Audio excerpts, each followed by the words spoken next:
بسم الله الرحمن الرحيم. الحمد لله رب العالمين، وأشهد أن لا إله إلا الله وحده لا شريك له، وأشهد أن محمدا عبده ورسوله صلى الله وسلم عليه وعلى آله وأصحابه أجمعين.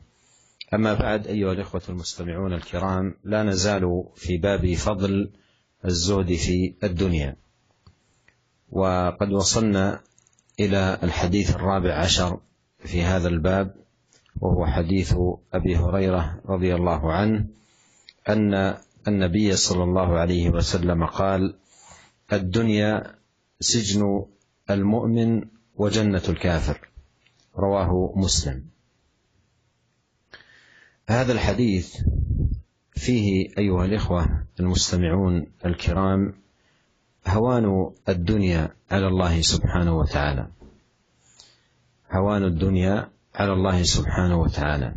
ولهذا فإن المؤمن حاله في الدنيا كأنه في السجن، كأنه في سجن باعتبار النعيم الذي سيلقاه يوم القيامة. وقد يصيبه في هذه الدنيا من المصائب والشدائد والضيق والفقر والمرض وغير ذلك من الابتلاءات التي هي سبب لعلوه ورفعته عند الله سبحانه وتعالى يوم القيامة. ولهذا فإن المؤمن مبتلى، والدنيا ميدان ابتلاء، كما قال الله تعالى: ولنبلونكم بشيء من الخوف والجوع ونقص من الأموال والأنفس والثمرات. فهي دار ابتلاء وامتحان، وهي للمؤمن كالسجن باعتبار حاله التي ستكون في الدار الآخرة يوم يكرمه الله سبحانه وتعالى بدخول جنات النعيم التي فيها ما لا عين رأت ولا أذن سمعت ولا خطر على قلب بشر. وأما بالنسبة للكافر فإن الدنيا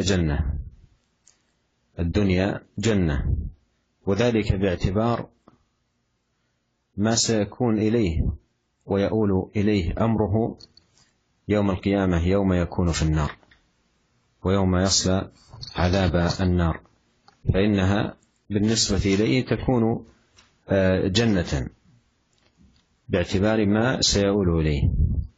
ولعل هذا أيها الإخوة يذكرنا بالحديث الذي سبق أن مر، وأنه يؤتى بأنعم أهل الدنيا من أهل النار يوم القيامة، فيصبغ في النار صبغة، ثم يقال: يا ابن آدم، هل رأيت خيرا قط؟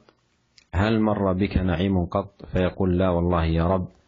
ويؤتى بأشد الناس بؤسا في الدنيا من أهل الجنة، فيصبغ صبغة في الجنة، فيقال له: يا ابن آدم، هل رأيت بؤسا قط؟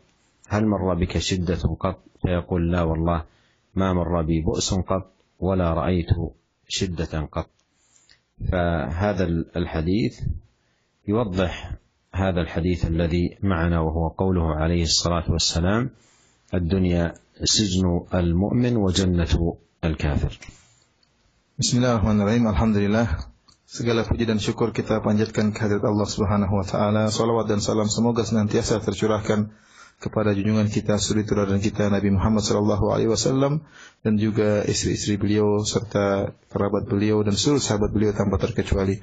Para pendengar yang dirahmati oleh Allah Subhanahu wa taala, kita masih dalam bab keutamaan zuhud terhadap dunia, dan kita telah sampai pada hadis yang ke-14 dari sahabat Abu Hurairah radhiyallahu taala anhu, bahwasanya Rasulullah sallallahu alaihi wasallam bersabda: "Ad-dunya sijnul mu'min wa jannatul kafir." Dunia itu adalah penjaranya orang yang beriman dan surganya orang yang kafir. Diriwayatkan oleh Imam Muslim dalam sahihnya. Para pendengar yang dirahmati oleh Allah Subhanahu wa taala, hadis ini menunjukkan akan rendahnya dunia di sisi Allah Subhanahu wa taala.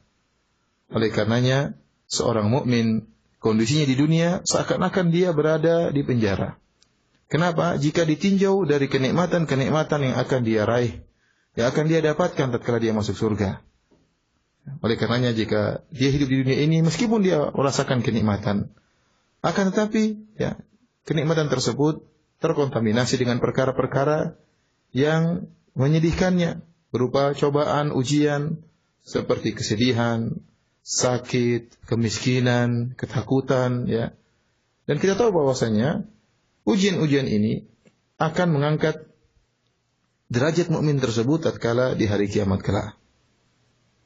Dan ingatlah bahwasanya seorang yang beriman pasti akan diuji oleh Allah Subhanahu wa taala. Dan dunia ini adalah medan ujian. Medan ujian. Allah Subhanahu wa taala telah berjanji akan menguji kaum mukminin. Allah Subhanahu wa taala berfirman, وَلَنَبْلُوَنَّكُمْ بِشَيْءٍ مِنَ الْخَوْفِ وَالْجُوعِ وَنَقْصٍ مِنَ الْأَمْوَالِ وَالْأَنْفُسِ وَالثَّمَرَاتِ وَبَشِّرِ الصَّابِرِينَ. Sungguh kami akan benar-benar menguji kalian dengan rasa takut, dengan rasa lapar, ya, dengan kekurangan harta, kekurangan jiwa, ya, dan berilah kabar gembira kepada orang-orang yang bersabar. Karenanya dunia ini seperti penjara bagi seorang yang beriman. Jika ditinjau dari kenikmatan-kenikmatan yang akan diraih oleh seorang yang beriman di surga kelak, kenikmatan yang tidak pernah dilihat oleh mata mereka, kenikmatan yang tidak pernah didengar oleh telinga-telinga mereka, dan kenikmatan yang tidak pernah terbetik dalam hati-hati mereka. Adapun dunia bagi orang kafir, maka seperti surga bagi mereka. Orang-orang kafir, dunia ini adalah surga mereka. Jika ditinjau dari kondisi mereka yang akan mereka dapatkan tatkala di hari kiamat kelak, di mana mereka akan menemukan azab neraka jahanam yang sangat pedih. Oleh karenanya jika dibandingkan dengan azab yang akan mereka raih di akhirat kelak, maka sungguhnya kondisi mereka di dunia ini merupakan surga bagi mereka. Para pendengar yang dirahmati oleh Allah Subhanahu wa taala, hadis ini mengingatkan kita dengan hadis yang telah lalu, yang telah pernah kita baca, di mana Rasulullah SAW menjelaskan pada hari kiamat kelak didatangkanlah salah seorang dari penduduk neraka yang dia di dunia dahulu adalah seorang yang sangat kaya raya, yang paling penuh dengan kenikmatan, yang paling banyak mendapat karunia dari Allah Subhanahu wa taala. Akan tapi dia termasuk penduduk neraka. Maka didatangkan orang tersebut, kemudian dicelupkan dalam api neraka jahanam. Kemudian setelah itu diangkat dan ditanya kepada dia, "Wahai anak Adam, apakah engkau melihat kebaikan sedikit pun? Apakah pernah engkau merasakan kenikmatan sedikit pun?" Maka dia berkata, "Wallahi ya Rabb, tidak demi Allah. Tidak demi Allah, aku tidak pernah merasakan kenikmatan sama sekali." Ya. Kemudian didatangkan seorang penduduk surga yang dahulu di dunia merupakan orang yang paling menderita, orang yang paling merasakan kesulitan. Kemudian orang ini pun dimasukkan, dicelupkan dalam surga Allah Subhanahu wa taala dengan sekali celupan, kemudian dikeluarkan, maka ditanyakan kepada dia, "Apakah kau pernah merasakan kesulitan sama sekali? Apakah kau pernah merasakan kesempitan sama sekali?" Maka dia berkata, "La wallahi ma marra bi bu'sun qad wala ra'aitu shiddatan qad." Tidak demi Allah ya Allah, aku tidak pernah merasakan kesulitan dan aku tidak pernah merasakan kepayahan sedikit pun. Hadis ini ya seakan-akan ya menjelaskan tentang makna dari hadis yang sedang kita bahas, yaitu dunia adalah penjaranya seorang yang beriman dan surganya seorang yang kafir.